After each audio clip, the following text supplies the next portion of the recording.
NPR's Julie Rovner to have a look at the facts.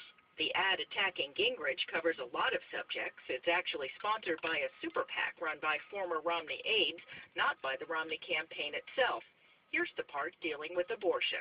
As Speaker, Gingrich even supported taxpayer funding of some abortions. And here's part of the ad the Gingrich campaign is now running against Romney.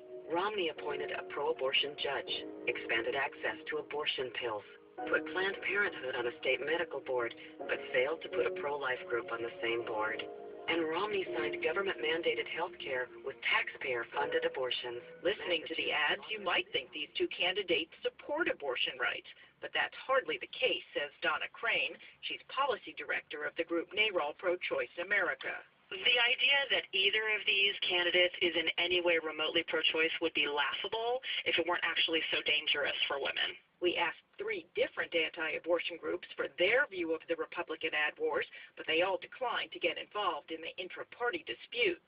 University of Pittsburgh law professor David Garrow says the main charge in the ad attacking Gingrich even supported taxpayer funding of some abortions.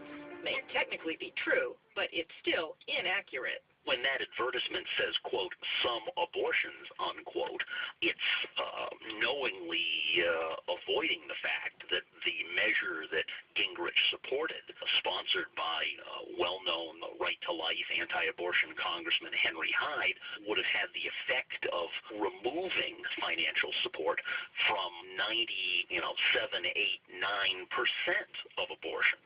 Meanwhile, Gingrich's ad blasting Romney is more complicated because Romney, when he was running for governor, claimed to support abortion rights.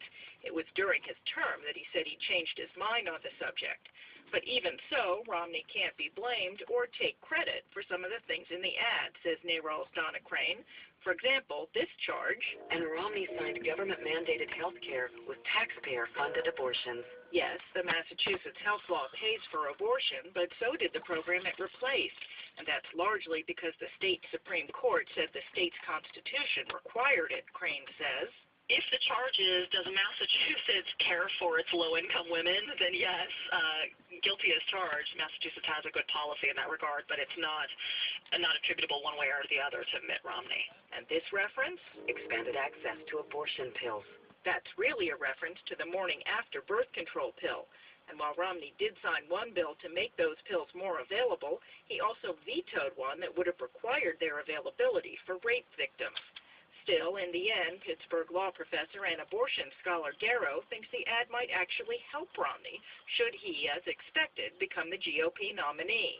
So to the extent that the Gingrich campaign or Gingrich-supportive super PACs are attacking Romney as a dangerous moderate, they may well be serving him in very good stead for the long run.